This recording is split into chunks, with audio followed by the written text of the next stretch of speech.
everybody. Welcome to another episode of The Drop Hip Hop Uncensored. My name is Rentinton because I'm twice as nice, and today I have with me beautiful A&E director, digital space narrator, communications management, Misa Makwakwa. Misa narrates. Hello, Ma. Hello.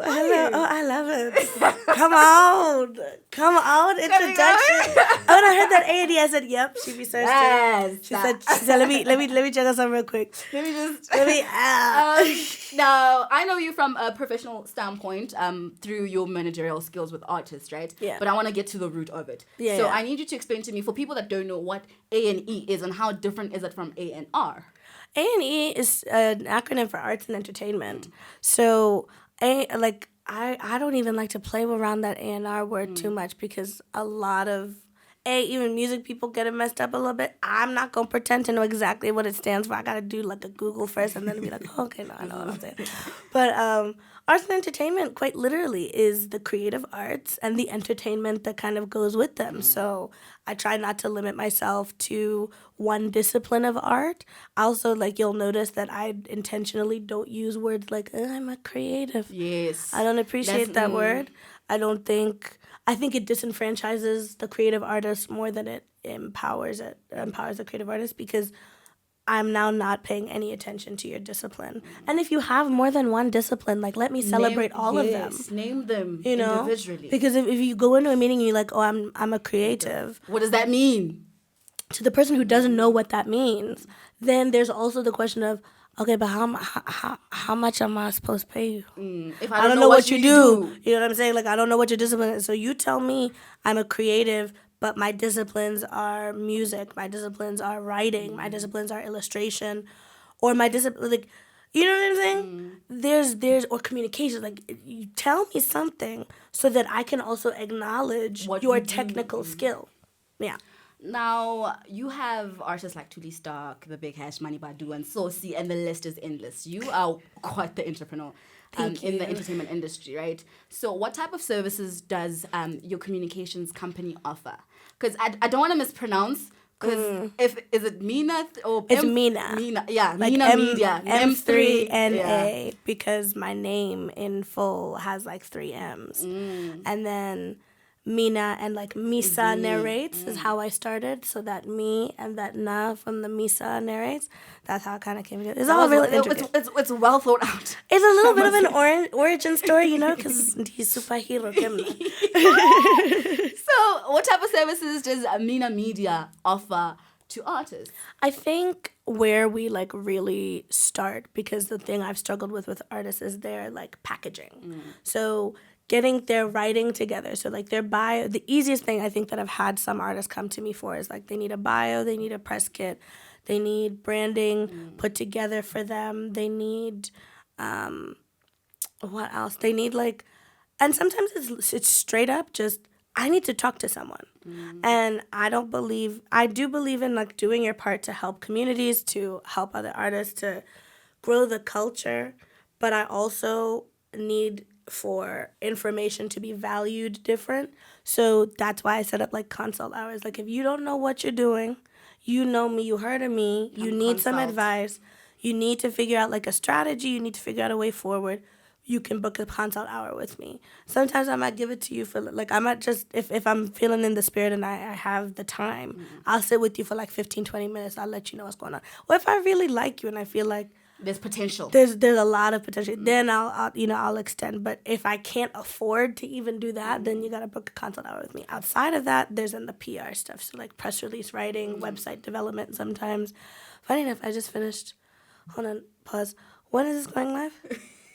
I'll tell you after. Okay. We need to discuss that. Yeah, we need to discuss that. So I just but it's not gonna. The thing is going live tomorrow anyway. But I just built the Big Hash's website now. Just curated it, and that that's one of the things getting that knowledge panel when you Google someone and then there's that showing you how to claim that thing. That's so cool. That's one of the services we offered. PR, press release sending and publicity facilitation. So also helping artists who are doing their first run into music make those like bridge the gap. Like it's not just you in the studio anymore. There's more. Now You're a whole brand. Yeah. You're not just a recording artist. Yes. I needed to differentiate between PR and marketing, because I feel that as an expert, you have the knowledge that other up-and-coming artists don't have, but they need. And there's a lot of misconception, people thinking that marketing and PR is the same thing, or marketing is just promoting yourself and PR is just being on TV. Please just differentiate those for me, because it's bad. All right, well, I think marketing and PR, they happen in such close space and close proximity that it is quite easy to think like one is the other and the other is the other. But it's not exactly. So PR is literally public relations. It's an acronym, public relations, which is, and how do you quantify your public relations? For example, are you getting featured in the press, positively or negatively? Are you getting featured in television and radio? And when you're featured in television and radio, it doesn't mean are they playing your music. It means they're talking about you. So, like, for instance, your music video playing on MTV is not good PR. Unless someone writes and says, this music video premieres on MTV, that's the PR element. The it playing is just, you got placement. You got and that's a good thing. That's an amazing thing. Like I don't want to diminish anybody. You got a platform, but it's not PR. It's not PR.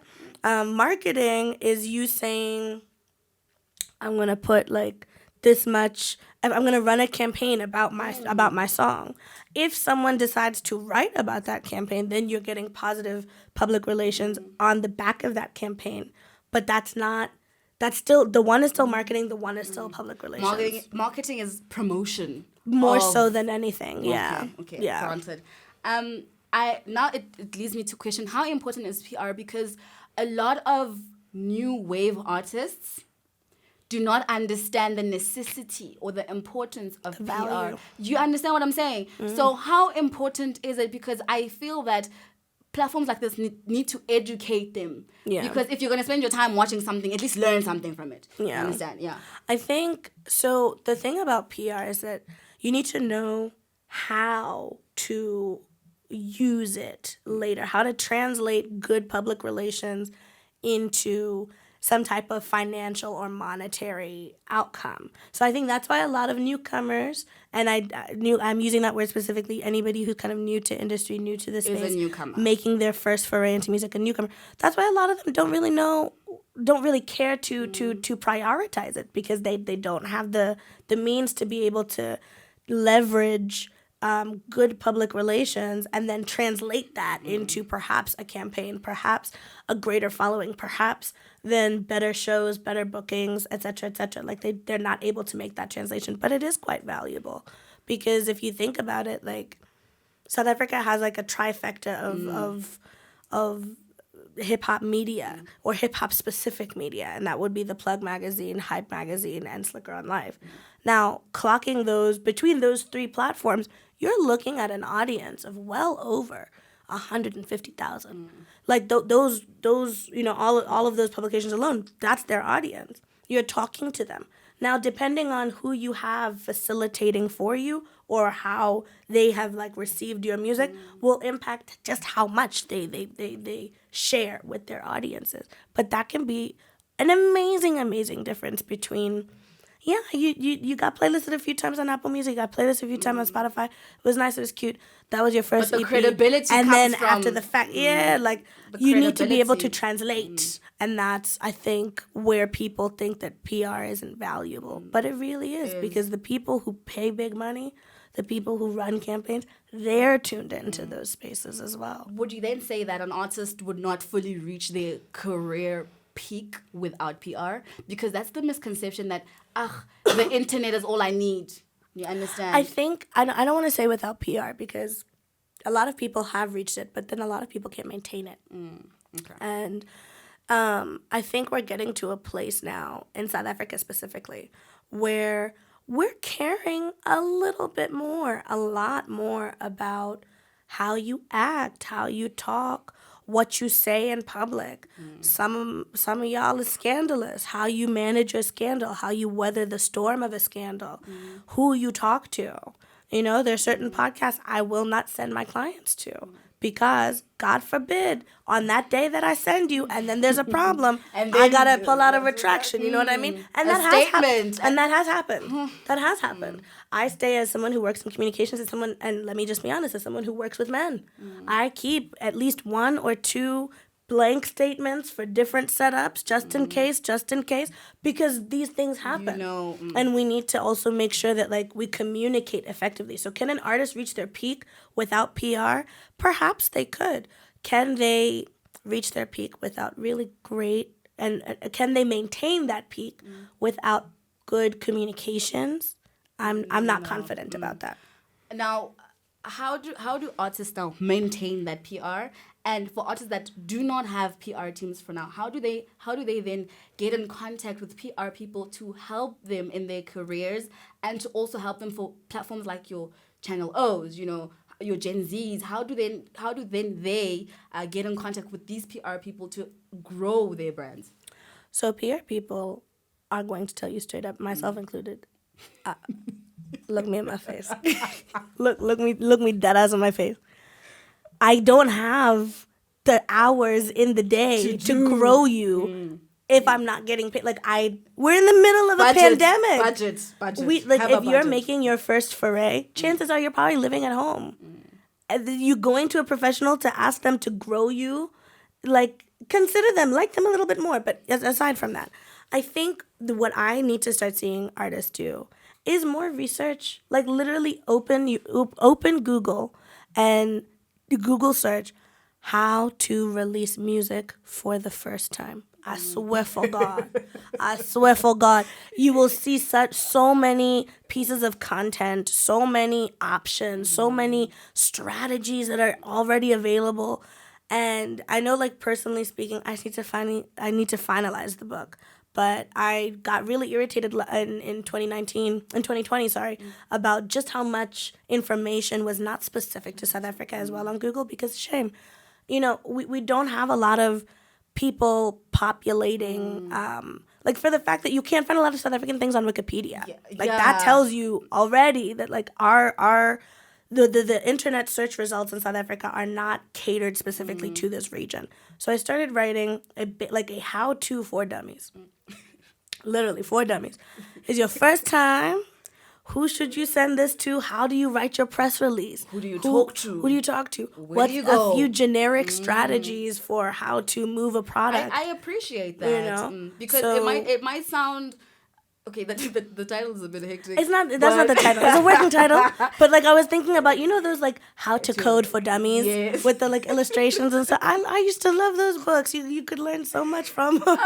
But it shows the amount of knowledge that will come from your book and the effect and impact it will have in our market. Yeah. Specifically for South Africa. That's the goal. Speaking of markets, there's the markets of social media, right? How do artists grow their social media? Because yes, there's boosts, where you pay. Do not boost anything. We run ads. You do not boost. Thank you. Just so that we're clear.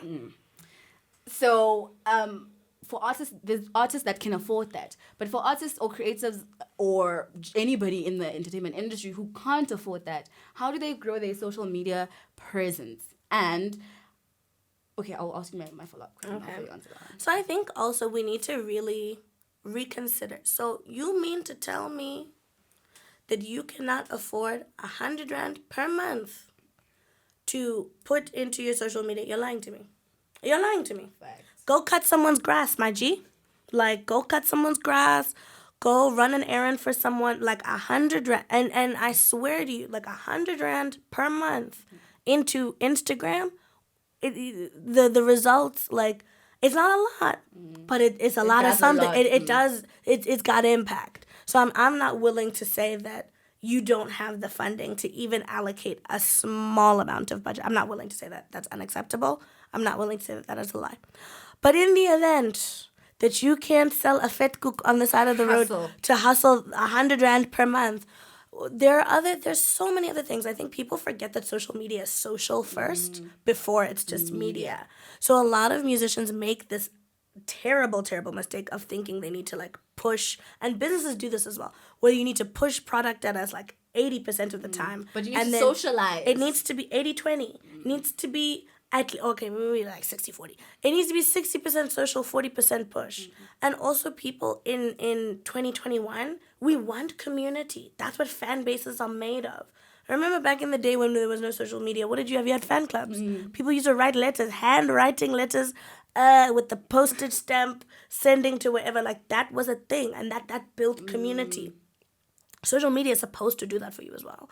So you need to figure out how you want to talk. If you are shy on camera, that's fine. Then find another way. To communicate, to keep your audience engaged. And what does that do? Like, I've never had a nice thing that I didn't want to share with my friend who did not know that nice thing already. I found out about, who was it? I think I was watching like Sia, like one half of Champion 69. And he's like, he had accidentally bought custard from Woolies. But like, I looked at it and I was like, this looks interesting.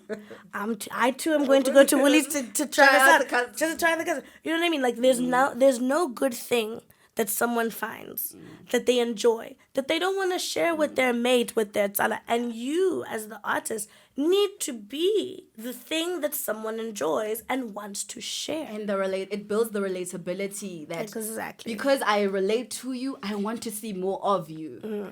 And I always give the advice, like, I think Muzi is the first one I heard like mention it, and I've shared this all over town. Like, focus on the people that focus on you. Stop trying to convert people who wouldn't like you if you paid them to. Like you.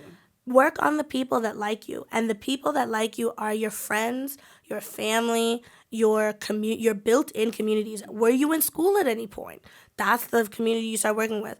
Or do you work? Do you have a 9-to-5? That's the community. Okay, well, maybe not your 9-to-5. But like, you know what I'm saying? Like, something like that. Go to the places where you already have built-in communities and amplify yourself in those spaces, and then reciprocate.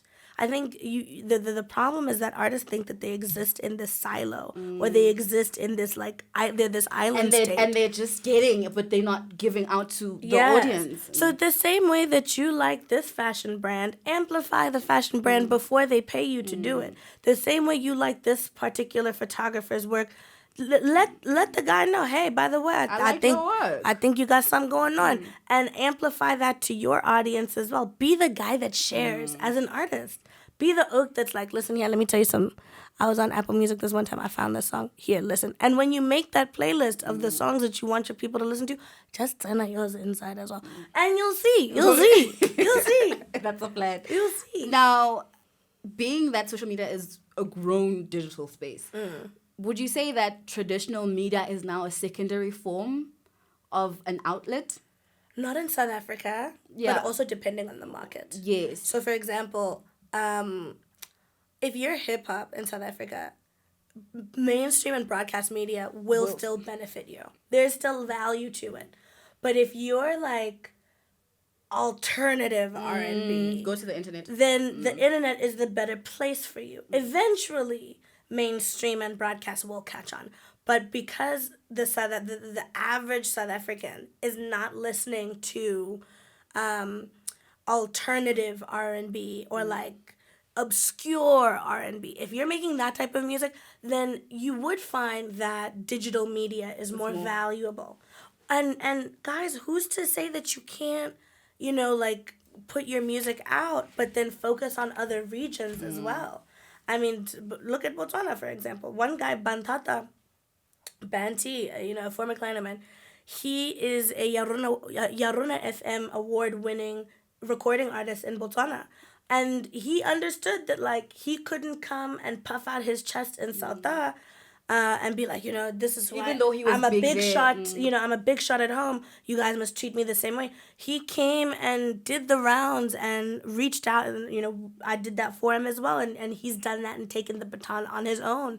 While he was living in Botswana, he made sure to always create like a welcome space to South African artists who are coming that side to bridge the gap. So who's to say that South Africa is the end-all, be-all of where your music is going to go? If you make a genre that's not getting a whole lot of love in this region, you need to show people love go elsewhere. Like, they love us out there in Sweden and whatnot. Like, all of the the Scandinavian countries, they love South Africans. Messed up. It's foreign to them. It's foreign to them. It's interesting. Yes. You know? Yes. So I think the South African problem is wanting South African success as if it's financially viable for most people, and it's genuinely not.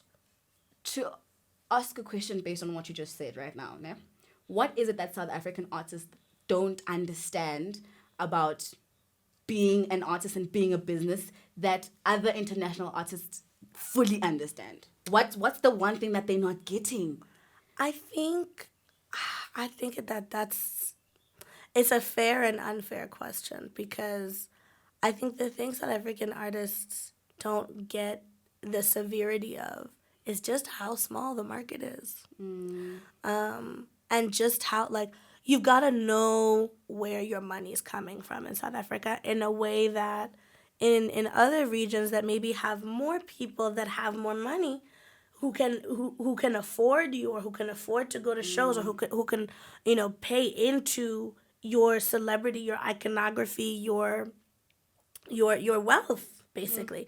Is, in the United States, there's that joke of, like, even the Love and Hip Hop guys, they good.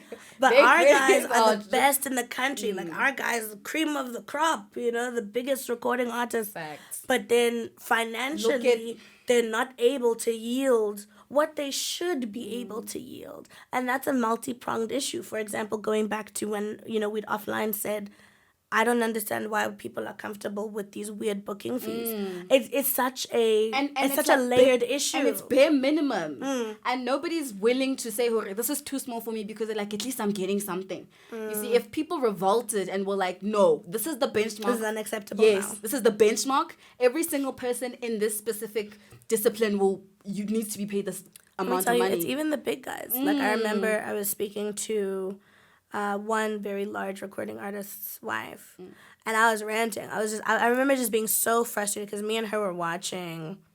I'm not gonna mention the name of the show. We were watching one American performer come, and I remember thinking to myself, I was like, I know that you were paid at least 5 figures in USD to hop around on this stage and not make no damn sense, and I know that if a local artist, one of the bigger local artists, requested a equitable and fair rate, that you guys would gawk and like tatazel, and that's annoying. That's frustrating. You were shown, like, just for you to get on the stage. I'm not talking about the flight. I'm not talking about the hotel. I'm like, just the stage. And then for you to give such a weak performance in comparison to South African talent is disenfranchising. And it's disrespectful as well. Fully. Because how are outsiders going to respect our artists if they're not required itself, if the community itself does not respect its artists? What I want us to establish now is the imaging that international acts look at when they look into South Africa, and what artists understand about imaging. For instance, for establishing artists, there was a scandal about a very well-known DJ, about him being a predator, right? He dresses well, he DJs well, he books well, he's affiliated with one of the, not even one, but a lot of the international South African artists. And after, you know him. After you know, so the thing is, there's so many also. Yeah, there's so many South Africa. Which one? Oh my god! He's a deep house DJ. He's a deep house DJ. Yes, no, so, I recall. Normally some artists will do a statement, or PR, response. He did not reply at all, and there were on top of these rape and predatory allegations, there were other rape assault allegations. Now, what is it about South African artists that they don't understand the imaging and dealing with scandals? Also, do we deal with a scandal before it happens, in the middle of, or after? Let me tell you something, right? Specific to South Africa. Yeah, specific to South Africa. Sometimes silence in South Africa is the best. And that's my Hectic. professional... Because the thing is, the South African community, the South African music listener, the South African consumer is very forgiving. Sometimes, I'll talk... Especially to men. Personally, a South African client does a nonsense, I'ma tell him, shut the hell up. Let me see what's going on. Let me watch. Keep quiet until I figure out how this is going to swing. Because where is that man now? He's probably still booked and busy, right?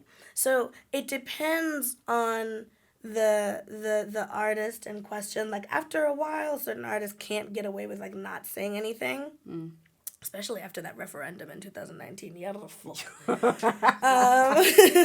That's true, though. But it's also very sad. It's disappointing. It's disappointing. But at the same time, like, in the South African region, sometimes it's just better to shut the hell up. Silence is golden. Because everybody moves on, and it's just an unfortunate state of affairs. It's frustrating. It's very frustrating. It's disappointing.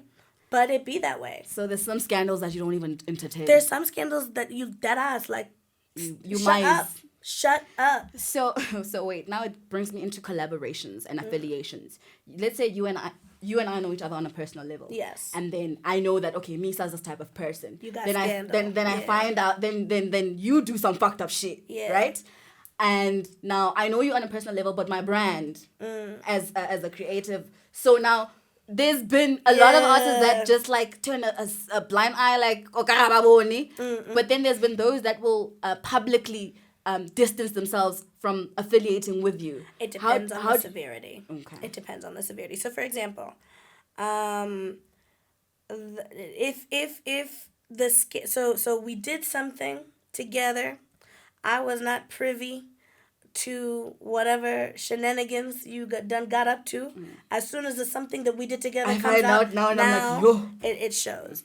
That's when, if I were handling that PR, I would change the narrative to make it very clear that there's only one party that was accused, and it's unfair to hold another individual responsible for that scandal, particularly because they were not privy to it.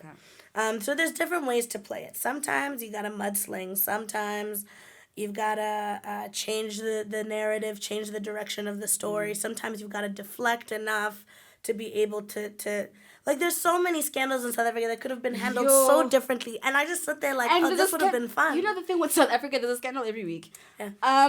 Now I want to ask you, Nim. We're a scandalous country. There's a scandal every single week in South Africa. Basically. So what I want to know is, for you, Nim, what is your moral ground? What is your limitation to working with certain artists? Because you are a woman, a black woman in South Africa. You know, where social issues are some of the big, we're top 5. Not even top 5, we're top number one. Number one in the world about gender-based violence and abuse and, you know, against women and children. What is your limitation? What type of artist would you say, nah, I'm not working with this person? Would you work with an artist that has... I do and I have. Funny enough, you're the first person to actually ask about it, publicly at least. And it's always been a weird chop for me. This got serious. Real quick. So, I've survived sexual assault multiple times. I am of the opinion that every man is capable and every man would if presented opportunity. And because of that, I unfortunately I'm desensitized to it. There are moments where I'm like, nah, I never want to, don't be in the same room with me. But then there are other moments where I'm not like that, where I've felt with men who've been accused of egregious crimes. Those are the men that made me feel safe. There are sometimes men that I've dated that never necessarily did that to me, but that were found to have done that to others. Funny enough, and you know, you feel free to edit this out, but like, I've always joked that I have a penchant for men that commit crimes against women, because it would seem as if I sleep with men, I say yes to them before they can force me to do anything I don't want to do. That was my trauma response after the fact. So you can't rape me if I didn't say no. And sometimes, in the back of your mind, like, I don't feel like doing this, but, close your eyes and wait till you see the sun in the morning. Make sure you get home. That's my rule of thumb. You go out at night, you go out whenever. And make sure I can't come and die in the street. So that's my life. That's what that's my experience with assault and just like kind of the surface level. And because of that, I feel nothing. I feel empathy. I feel sorry for, but I also feel nothing a lot. There are moments where I'm just like, I can't represent you. I don't want to represent you. I don't like what you did. I don't like it. I don't want to deal with the scandal. This is triggering. And there are instances where I'm like, okay, well, at what point? Because I try to then figure out, all right, I want to throw the lock and key at you. But I never reported the people that did what they did to me. I never reported them. I know some of them. I still, I've had conversations with some of them after the fact.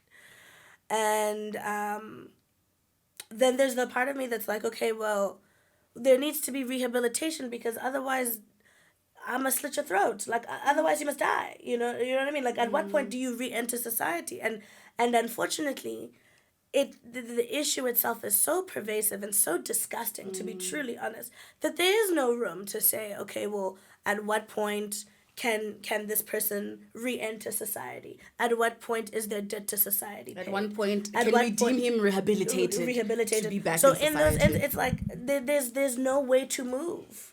I think I always just wrap up the chop with like no one was born to have to survive anything. And so the fact that I'm still here surviving, and it could be messy and it's ugly and it's shitty and I hate myself for it on some days, and I'm proud of myself on others. But when it comes to who I work with, I do my best to not further disenfranchise. And I also do that with the knowledge and the understanding that my mere proximity to someone allows them to continue. So when I was working at a former, urban culture publication, I had to put my foot down about certain things, and people would notice like some things were written without a byline, so that myself or the writer that worked with me at the time didn't catch flack for covering a story that we had no choice but to cover.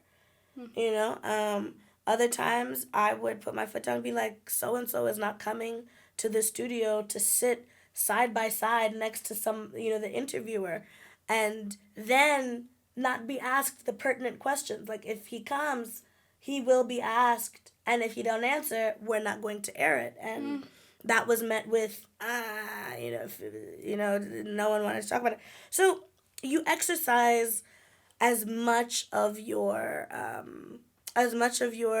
social politics or your social beliefs in a workspace, in a space as fickle as entertainment. You do your best to exercise them as positively as possible. That was a tough one. I don't think you expected to hear all of that today. You redefined uncensored for me.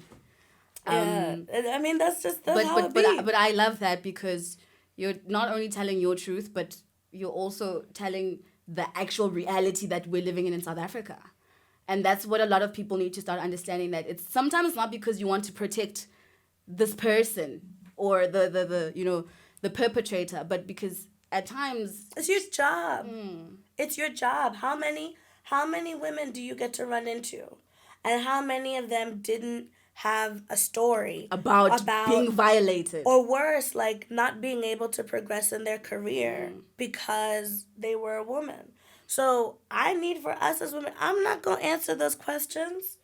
Talk to the grootmen. Talk to the producers. Talk to them. Don't talk to me, because I'll make it uncomfortable. I tell you that it was your nigga over there, the one with the little camera over there. Yeah, he did it. What you gonna do now? Yeah. And it's easier for me to not tell you a name or not say that. I remember I told the one guy, I was like, because even when you do tell, it's like, how credible is it? How credible is it? I remember I told the one guy, I was like, I find out you do this shit again, that's when I'm gonna start talking. said live jive. I've Yo. kind of cut off contact with them. I said, it's like, I find out you do this again, I'll mess you up. And I'll mean it. But if I were to have come out back then about what happened, and again, like, geez Louise, I was in shock. You hadn't processed it's like, it now yet. I've got the, I remember, like, the one time, like a smaller situation, we were out, and my friends kept asking me, like, what do you want to do? And I was like, I didn't come here to think about what I wanted to do. I came here to not think listen about to music and eat good food, and now I have to make life impacting decisions. Do I tell? If I tell, who do I tell? And then if I tell who I tell, what does that mean for me in this space again? Like, now I've got to make decisions. It's a domino effect of Basically, everything that and you're then doing. I walked in here myself, and I'm forced to walk out one of his, So I don't ask women about how they navigate. We're wading in shark infested waters, and we are bleeding from hip to hip. We are swimming as best we can, and if there are casualties, there are casualties. But women should not be held liable for any of it. Particularly in this space. We are doing our best. I am of the opinion that women in South Africa are doing their best, and that's that on that. On a lighter note, on a lighter note, I want us to get into faking it till you make it. And a lot of the times it's always smoking mirrors with artists. And they'll sell this image, or they'll sell this personality and lifestyle that they don't have. Would you work with an artist like that, or have you? No.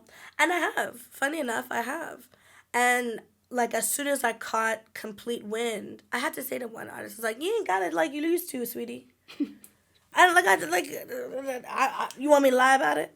I'm not gonna lie about it. You ain't got it like you used to. You don't have the financial end-all, be-all to be this cavalier about what you will and will not do, about work you will and will not do, about people that you will and will not work with. You don't have it like that. And because you don't have it like that, now I have to, like, be stressing in the corner, like, okay, what am I going to do for this person? What am I going to do? How am I going to get them together? If you're selling something that's fake, it shows. That ass shows. Because, for instance, like the Rick Ross situation where people thought, all these cars and everything are his.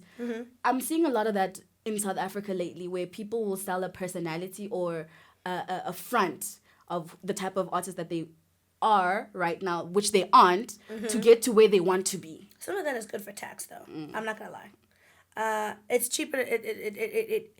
I don't like how high taxes are in this country. So, I mean, on the books, it makes more sense to lease a car under a company. Because that is then tax deductible. You don't pay tax on expenses. So some of it is for tax purposes. And also for that day, technically it's yours. And again, you paying for it. I see nothing wrong with that. I think it becomes crazy. It becomes dangerous when you're also, like, when you start paying exorbitant amounts of money to maintain it. Okay. So for example, something funny enough, I was talking to one of my clients yesterday about this, and was like, I need to start seeing a shift in how people talk about bad label contracts, and start calling out the people that get them tied up in them. I want to hear the name. I ain't gonna say name and shame. I'm not gonna say them here because these are, some of them are not my contracts to name and shame, but part of exploitation and the cycle of exploitation is secrecy around exploitation. So I've heard in the past, 9 months, too many artists got signed to bullshit contracts, got cheated out of their royalties, did not have an understanding of their master rights ownership. And then I'm like, okay, so, but y'all are going to pretend like there wasn't an individual that did this to happen. You. And what that does, because now there's no weariness. You're not looking like, if you're a newcomer, you're not thinking, I should watch my back when I'm dealing with so-and-so. I should watch my back when I'm dealing with this label. I should watch my back when I'm doing business with so-and-so.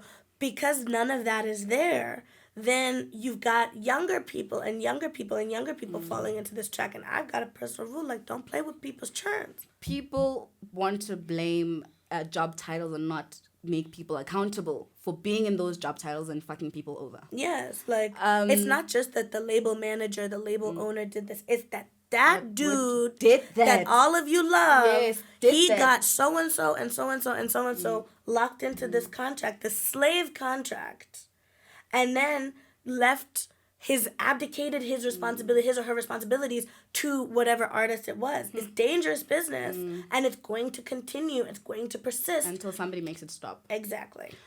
Before I let you go, I need you to differentiate between the new wave, the sub-genre, and the new wave artists, because there was, I don't want to go into it. You can. I've discussed, like, there's certain parts of it that I discussed. But it's just like, there's people in the industry that disrespect the knowledge and the experience that you have. Yes. Do you understand what I'm saying? And they disrespect your credentials without even understanding what you do for a living. Yes. Whereas their credentials aren't even half the mark of where you're at. So I'm not willing to say all of that, but I appreciate that you feel that way. Yeah, but that's why I'm like, I need to differentiate, because now it's like people are following false narratives because certain people say it's true, whereas it might not be, or it's not true. So I think the problem, so people have very interesting, and I say interesting intentionally, people have got a very interesting command of the English language and sometimes a lack of command. So are we talking new wave the noun? Are we talking new wave the adjective?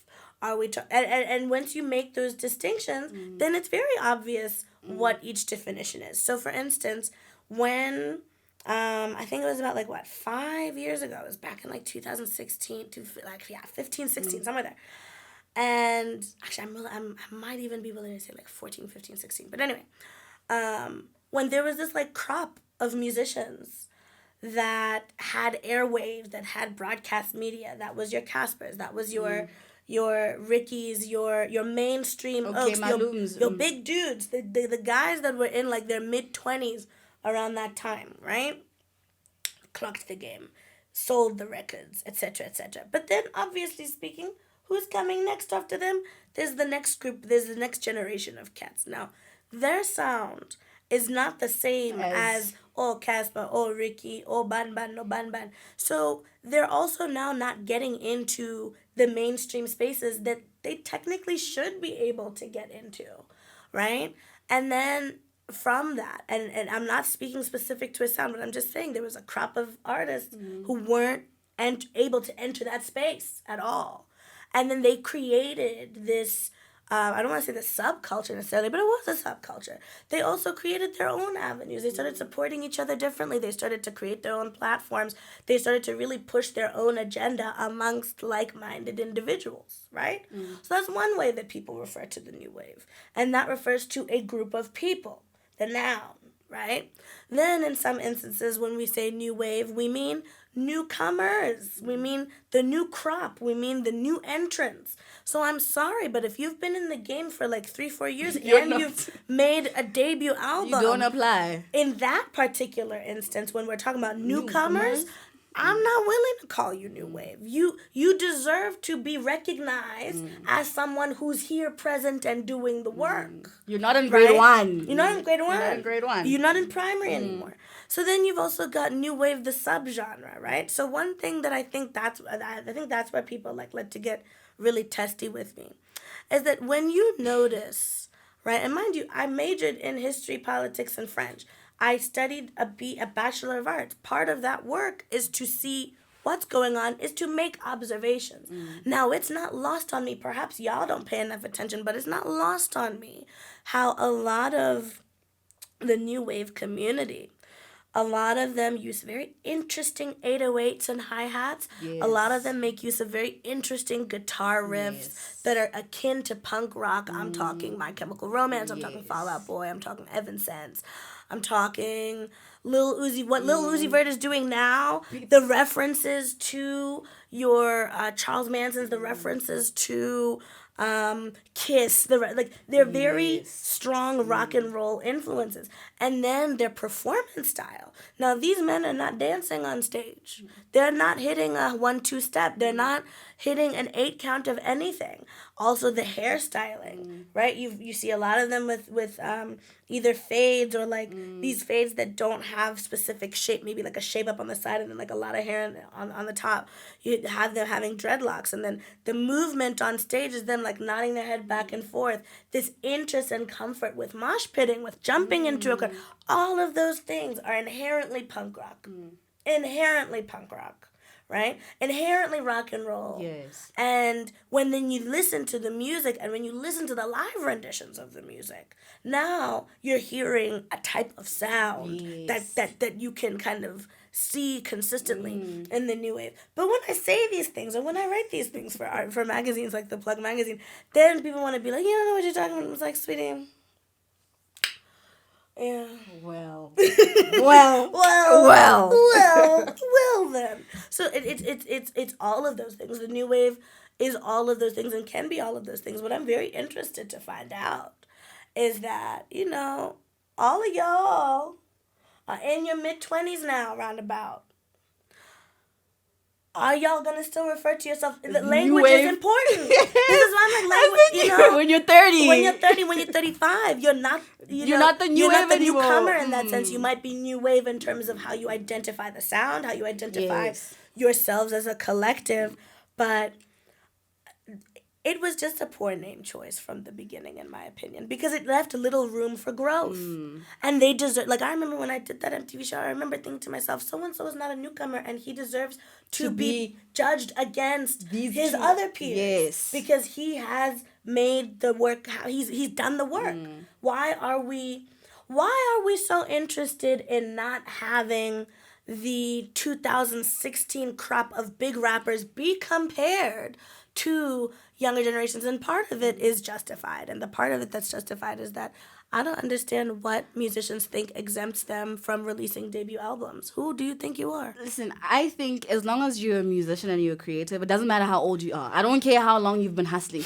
If your music is in the same line as a 20-year-old, you need to be compared to that person creatively, not because you're older or you've been hustling for 10 years. Because I could be in the industry for about 6 months and drop something as qualitative as what you've dropped, even though you've been in the game for 10 years. Yeah. But that does not exempt me now from being compared to you because I'm younger and I've been here for a lesser time. Weird thing. The only time I understand that is when you haven't made your debut album. Facts. And if you don't have a full body of work. So Elaine, for example. Elaine has done in her little 18 months. It feels like 18 months. Yes. She's done in this time what it took so many hip-hop cats from the 2016s at least 2 studio albums to do in terms of what she's accomplished. However, because Elaine has not yet released a debut album. We're not able to say, oh yeah, she's going to be here for an indefinite period of time. Whereas when we look at some of the older guys, we're like, you're too, you got your debut out, good. You didn't get that sophomore slump, okay, cool. Then your third album, you know what I'm saying? We can at least qualify that, okay, no, you've got some longevity in the game. With Elaine, we can't say that yet. Because she hasn't dropped. Because she just hasn't dropped, and that's okay. But I just don't understand. But she also then understands that she will drop. It's being communicated that she will. She's working on it. Yes. She's working on it. She's prioritizing it. Okay. I don't understand what exempts newer artists. What is your problem with albums? What is your problem? This chat is endless. Misa, where can people follow you, get in contact with you, consult with you? Ooh, child. Mina Media. Child, Chile. It's Misa Narrates, MisaNarrates. Misa Narrates across all platforms. MisaNarrates.com. If you're looking for me professionally, then it's Mina Media. So M3NA_media across all socials. MinaMedia.com. No underscore for the .com. And yeah, that's I like uniformity, so I'm pretty easy to find. And the plug. Apparently. Apparently. You're messy. Oh my god. I claim my platforms. So I don't say like, because I write freelance for the plug. Oh, okay. It's freelance. It's a collaborative. No, it's not collaborative. It's freelance. The Plug magazine is owned and operated by Marsha Tucker. Amazing, amazing, amazing woman in hip hop. And so I like to make that distinction because I've had artists who think, oh, I'm talking to Misa, so I'm definitely going to...